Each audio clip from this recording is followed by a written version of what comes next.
tomaram conta do país no mês de junho. Em alguns lugares continuaram tomando conta das ruas, né, em São Paulo, no Rio de Janeiro.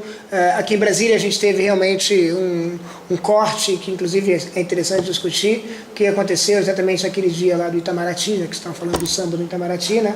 Naquele dia do Itamaraty, que foi um dia muito complicado, muita coisa aconteceu, e a partir dali houve uma desmobilização geral. Então o objetivo da nossa discussão é discutir um pouco, do debate é discutir um pouco esses eventos de junho.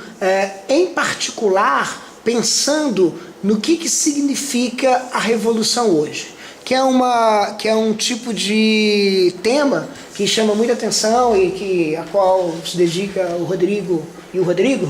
Então eu achei interessante E muitos outros Rodrigos. E muitos outros Rodrigos e muitos outros não Rodrigos.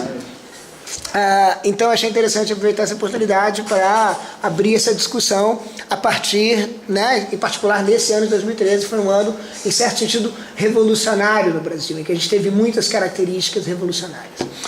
E eu quis trazer um pouco esse foco da velocidade, por dois motivos também. Porque há um certo estado de perplexidade quando você está no meio de uma mobilização.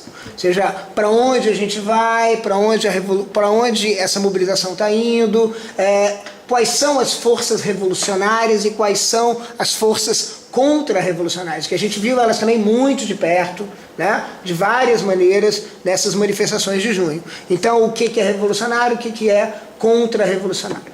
Existe uma tese geral que se coloca nos últimos anos, eu acho que pelo menos eu diria que pelo menos desde 1972, desde a publicação do Antiédipo, que é o que a gente chama de aceleracionismo, o termo que foi cunhado pelo Benjamin Noyes, né? O termo cunhado pelo Benjamin Noyes, que esteve aqui no ano passado e tal, falou aqui no ano passado, falou inclusive sobre isso e tal, com a versão dele de aceleracionismo, falou contra isso, né? Que é, enfim, essa tese, grosso modo, de que a revolução precisa aprender aprender certas lições com o capital. E em certo sentido, daí vem a metáfora, ela tem que não, a revolução tem que ser não uma coisa que barre o fluxo do capital, mas que seja mais acelerada que o capital. E para mim, pessoalmente, na minha versão da tese, que eu tendo a ser muito simpático, isso significa pensar em estruturas que não são as estruturas típicas do capital. Em particular, não são o indivíduo, né? O capital precisa do indivíduo, então a gente pensar em estruturas coletivas, em estruturas subindividuais, que vão, portanto, desde singularidades e partes de pessoas que são articuladas em confederações com outras, também em coletivos que tentam se articular economicamente de uma outra maneira. Não existe exatamente muito sobre uma teoria aceleracionista da revolução, a não ser o que há, na minha opinião, o que consta de insights no próprio Marx, em particular no Manifesto, quando aquela parte ali que o Marx fala da capacidade revolucionária, do capitalismo, etc., né? Mas quando a gente está numa situação revolucionária, né, ou quando a gente gostaria de estar próximo de uma situação revolucionária, é interessante discutir essa questão do que é revolucionário e do que é contra-revolucionário. Contra-revolucionário é uma barreira à revolução, a revolução é uma barreira a certos outros fluxos. Esse tipo de questão que eu, pessoalmente, me inspirei para colocar esse título, Qual é a Velocidade da Revolução. A gente tem também um subtítulo, eu estou aqui só apresentando o título e o subtítulo, que é Junho, um mês que não acabou.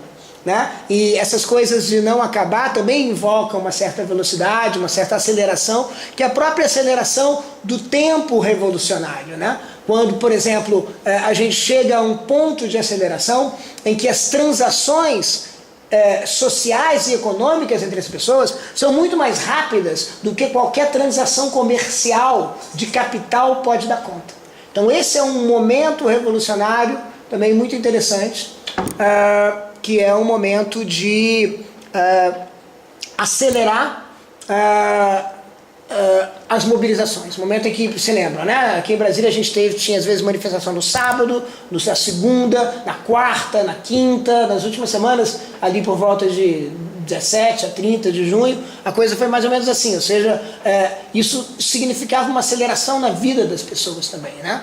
Então, enfim, para a gente começar essa discussão, eu queria primeiro chamar que a gente ouvisse o Rodrigo, né?